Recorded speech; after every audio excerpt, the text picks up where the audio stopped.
Dear students, आज के इस लेक्चर में हम addition of more than two vectors का टॉपिक स्टडी करने लगे हैं। आइए स्टार्ट करते हैं।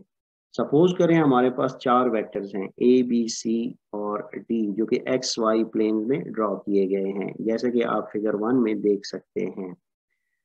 आप देख सकते हैं कि ए वेक्टर को एक्स प्राइम वाई प्लेन में ड्रॉ किया गया है, और यानी सेकंड क्वाड्रेंट में ड्रॉ किया गया है। बी वेक्टर को थर्ड क्वाड्रेंट में, सी वेक्टर को फोर्थ में, और डी वेक्टर को एक्स एक्सिस के ऊपर ड्रॉ किया गया है।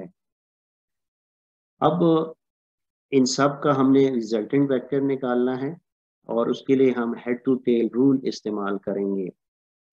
तो उसके लिए हम सबसे पहले एक कॉमन स्केल जो है वो डिफाइन कर देते हैं, जैसे कि आप फिगर 2 में देख सकते हैं।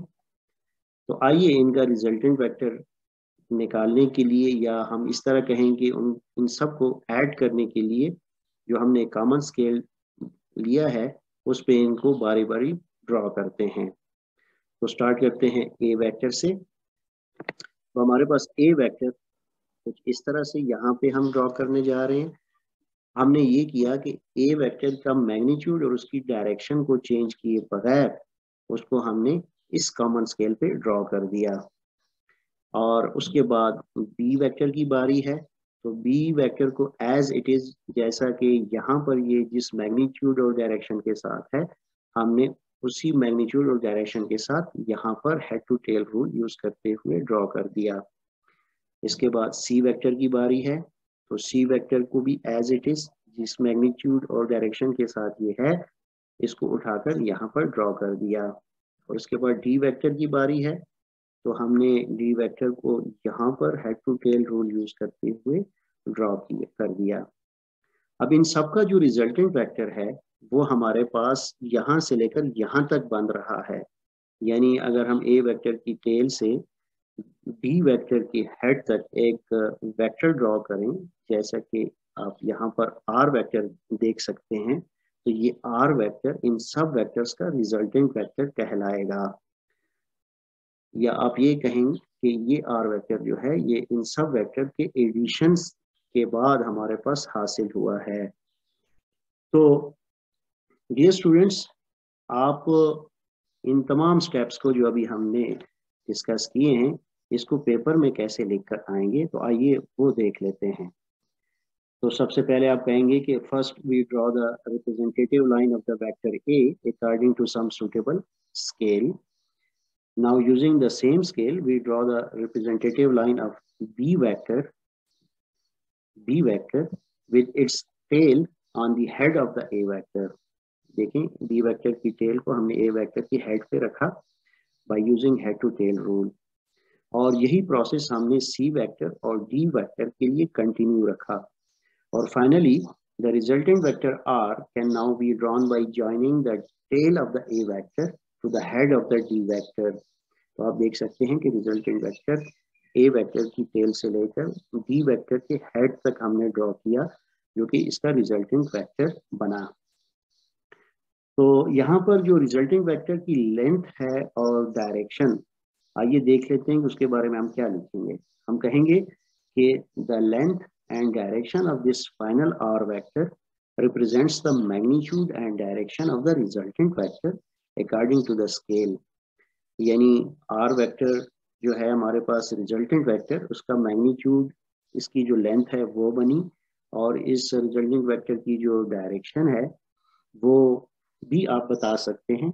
और उसके लिए फिर आपको x axis, positive x axis से आप काउंटर क्लॉकवाइज जब यूं आएंगे, तो जिस एंगल पे ये आर वेक्टर है वो उस हिसाब से आप बताएंगे कि आर वेक्टर की डायरेक्शन इस साइड पे है और इस एंगल पे है। तो फाइनली आपके पास रिजल्टेंट वेक्टर बनता है R is equal A plus B plus C plus D. यहाँ पर एक बात मजीद हमें समझना है, वो ये कि when more than two vectors are added, the sum is independent of the order of the addition. It means that regardless of the order of addition of vectors, the resultant vector will be same. It means vector addition is commutative. यानी अगरचे हमने यहाँ पर जो steps किए हैं उसमें हमने ए पहले रखा, फिर बी रखा, फिर सी वेक्टर और उसके बाद डी वेक्टर को हमने सबको मिला के जब ऐड किया तो हमारे पास रिजल्टिंग वेक्टर आर बना। लेकिन हम ऐसा भी कर सकते हैं कि हम बी वेक्टर को पहले ड्रॉ करें, फिर डी वेक्टर को, फिर ए को रखें और फिर सी वेक्टर को, या हम यूं करें कि बी को पहले वेक्टर ड्रॉ करें, उसके बाद ए वेक्टर को, फिर सी और फिर डी को। तो ये यहाँ पर हम ये बताना चाह रहे हैं कि regardless of the order of the addition of vectors the resultant vector will be same, यानी रिजल्टेंट वेक्टर पे कोई फर्क नहीं पड़ेगा, इन सब सूरतों में आपके पास रिजल्टेंट वेक्टर सेम रहेगा। तो दूसरी आप इसको इस तरह भी कह सकते हैं कि वेक्टर एडिशन इज कम्यूटेटिव। जैसा कि पिछले लेक्चर्स में हमने दो वेक्टर्स के लिए जब हमने वेक्टर एडिशन देखा तो वहां पर हमने वेक्टर एडिशन की कम्यूटेटिव प्रॉपर्टी स्टडी की। तो यहाँ पर भी आप कह सकते हैं कि एक से ज्यादा वेक्टर्स अगर हों, जैसे कि हमारे पास यहाँ पे 4 वेक्टर्स हैं, उनका ऑर्डर की केयर किए बगैर जब हम उनको एड अप करते हैं तो हमारे पास रिजल्टिंग वेक्टर सेम आता है। तो रिजल्टिंग वेक्टर के बारे में हम कह सकते हैं कि the resulting vector R has the same effect as the combined effect of vectors A B C and D. Dear students, यहाँ पर जो हम कह रहे हैं कि regardless of the order of the addition of vectors the resulting vector will be same. आइए इसको फिगर में देख लेते हैं। जैसे कि आप इस फिगर में देख सकते हैं कि अगर आप बी को पहले रखें, फिर डी और उसके बाद ए और फिर सी, उनको ऐड करें तो रिजल्टिंग वेक्टर सेम बनना चाहिए। तो आइए इस फिगर में देख लेते हैं। अगर हम पहले बी वेक्टर लें और उसके बाद डी वेक्टर को head to tail rule use करते हुए उसके साथ ऐड करें, फिर उसके बाद ए वेक्टर उसके बाद ड्रॉ करें, फिर आखिर में सी वेक्टर ड्रॉ करें, तो फाइनली आप देख सकते हैं कि हमारे पास वही रिजल्टेंट वेक्टर बनता है जो इस केस में हमारे पास बन रहा था। अगर आप अभी ये वाला ऑर्डर रखें और फिर ऐड करें चारों वेक्टर्स को, तो आइए देखते हैं कि क्या बनता है। पहले बी वेक्टर हम लेते हैं, ये हमने बी वेक्टर लिया, उसके बाद A vector head to tail rule के जरिए उसके साथ ऐड किया और उसके बाद सी वेक्टर को ड्रॉ किया और फाइनली डी वेक्टर को ड्रॉ किया। तो आप देख सकते हैं कि अगेन हमारे पास वही रिजल्टेंट वेक्टर बनता है जो कि इस केस में बन रहा था। तो यहाँ से हम ये कह सकते हैं कि addition of vectors is commutative even in the case if you have 4 vectors। तो यहाँ पर भी हमारे पास ये बात बिल्कुल सही साबित होती है। ये स्टूडेंट्स, आपसे ये भी पूछा जा सकता है कि बताएं कि वेक्टर एडिशन इज एसोसिएटिव और नॉट। तो आइए इसका भी आंसर देख लेते हैं। सपोज करें हमारे पास 3 वेक्टर्स हैं ए बी और सी, और उनको हम head to tail rule use करते हुए पहले ड्रॉ करते हैं। तो आइए पहले ए वेक्टर आप देख सकते हैं, ए वेक्टर, उसके बाद हमने इसके साथ बी वेक्टर ड्रॉ किया head to tail rule use करते हुए, और फिर हमने सी वेक्टर ड्रॉ किया। तो इन तीनों का ए बी और सी का जो रिजल्टिंग वेक्टर बनेगा वो ए वेक्टर की टेल से लेकर सी वेक्टर के हेड तक होगा, क्योंकि यहाँ से यहाँ तक होगा। तो इट मीन्स के जो डी वेक्टर है वो ए प्लस बी प्लस सी का रिजल्टिंग वेक्टर है। अब यहाँ पर दो तरह से हम डी वेक्टर को पहुंच सकते हैं। पहले अगर हम ऐसा करें कि ए वेक्टर और बी वेक्टर को आपस में ऐड करें तो हमारे पास ई वेक्टर बन जाएगा।